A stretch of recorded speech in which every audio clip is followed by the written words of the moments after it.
सत्य को खोजने वाले मेरे प्रिय साथियों, जो दिखता है वह होता नहीं और जो होता है वह दिखता नहीं।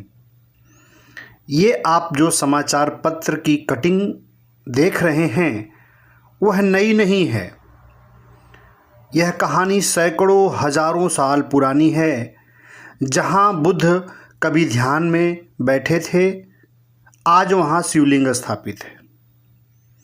जहाँ कभी किसी और सभ्यता ने अपनी छाप छोड़ी थी, वहाँ आज देवी के रूप में पूजा हो रही है।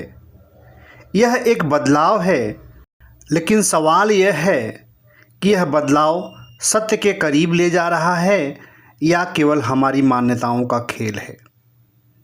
ध्यान देना, धर्म कभी स्थिर नहीं रहा है।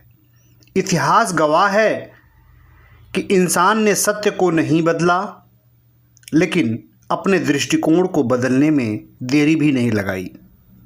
पहले जो बुद्ध थे वही बाद में विष्णु के अवतार हो गए। पहले जो किसी और संस्कृति की मूर्तियां थीं, वे देवता बन गई। यह खेल चलता रहा और हम इसे धर्म मान बैठे। समस्या यह नहीं है कि मूर्तियां बदली गईं। समस्या यह है कि हमने प्रश्न पूछना ही छोड़ दिया। ध्यान देना मेरे साथियों, जो भी सत्य की खोज में निकला उसने सबसे पहले प्रश्न किया।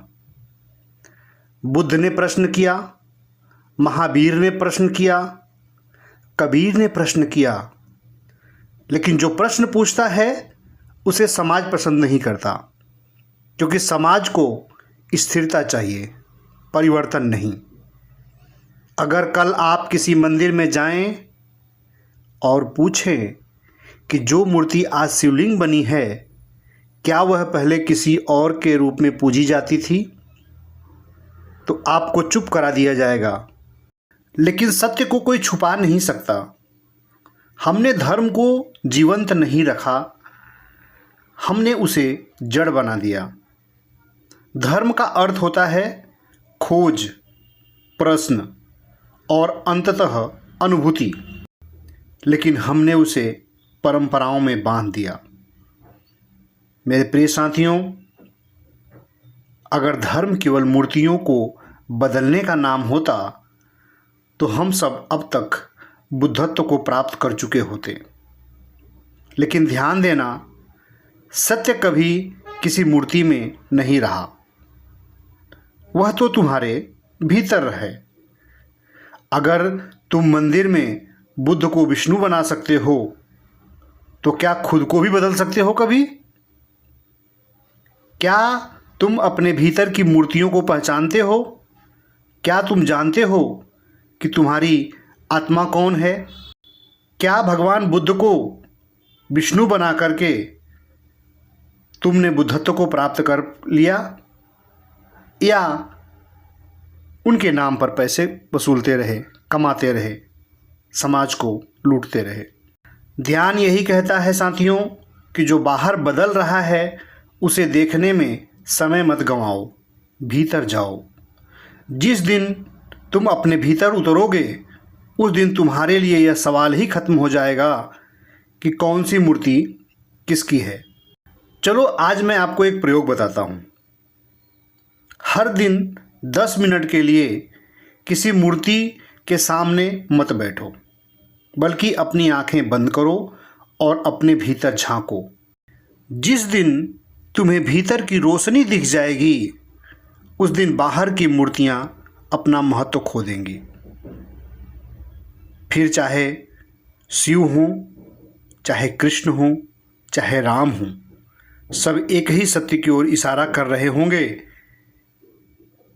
कि अपनी बुद्धि का इस्तेमाल करो, बुद्ध बनो, बुद्धिमत्ता को अपनाओ, किसी ढोंग और पाखंड में मत पड़ो। लेकिन ध्यान रखना, सत्य को मानो मत, उसे अनुभव करो। ये जो चित्र दिख रही है, ये साबित कर रही है कि बुद्धि, बुद्धिमान, बुद्ध और बुद्धत्व हर जगह विराजमान है, उनके रूपों को बदल दिया गया है। प्रिय साथियों, यह वही है जो स्थिर नहीं रहता। सत्य वही है जो मूर्तियों में नहीं, आपके भीतर बसता है। ध्यान ही एकमात्र उपाय है। अगर ध्यान करोगे तो यह प्रश्न ही खो जाएगा कि कौन सी मूर्ति किसकी है, क्योंकि तब तुम स्वयं सत्य बन जाओगे। ध्यान करो, जागो और भीतर की यात्रा शुरू करो। स्क्रीन पर दिख रहा पेपर का कटिंग ये साबित कर रहा है, विरासत का बदल डाला धर्म। बुद्ध की कहीं ब्रह्मा बाबा तो कहीं देवी के रूप में हो रही है पूजा। बुद्ध को बुद्ध के रूप में पूजा क्यों नहीं हो रही है? क्यों ये ब्राह्मणवाद जो है भगवान बुद्ध को कई देवताओं का रूप दे करके अपना वर्चस्व बनाए हुए है? क्यों ये ब्राह्मणवाद महाबोधि मंदिर में बैठ करके बुद्ध के इतिहास पर, बुद्ध के सत्य पर कब्जा कर रहा है? बुद्ध के सत्य को अपनाकर उसे झूठ की मलाई बना करके लोगों को परोस रहा है। महाबोधि मंदिर पर कब्जा किया हुआ है, उसे व्यापार का अड्डा बना रहा है।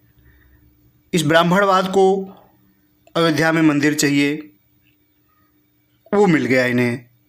जो किसी का है उसे रिटर्न कर देना चाहिए, लेकिन ब्राह्मणवाद फिर भी महाबोधि मंदिर को क्यों छोड़ नहीं रहा है?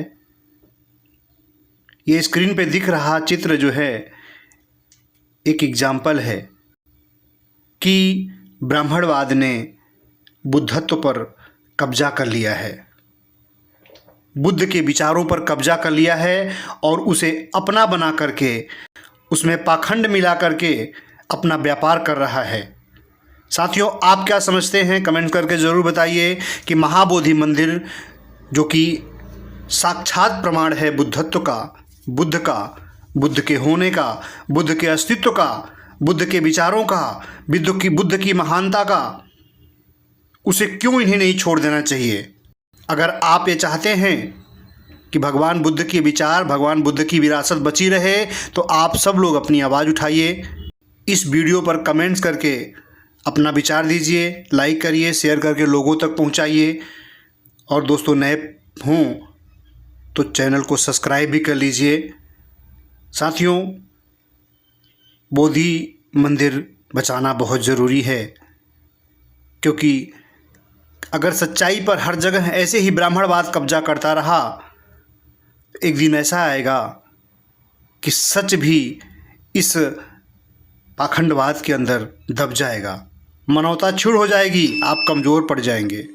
तो साथियों, मिलते हैं अगले वीडियो में। तब तक के लिए जय मानवता, जय विज्ञान, जय संविधान। धन्यवाद।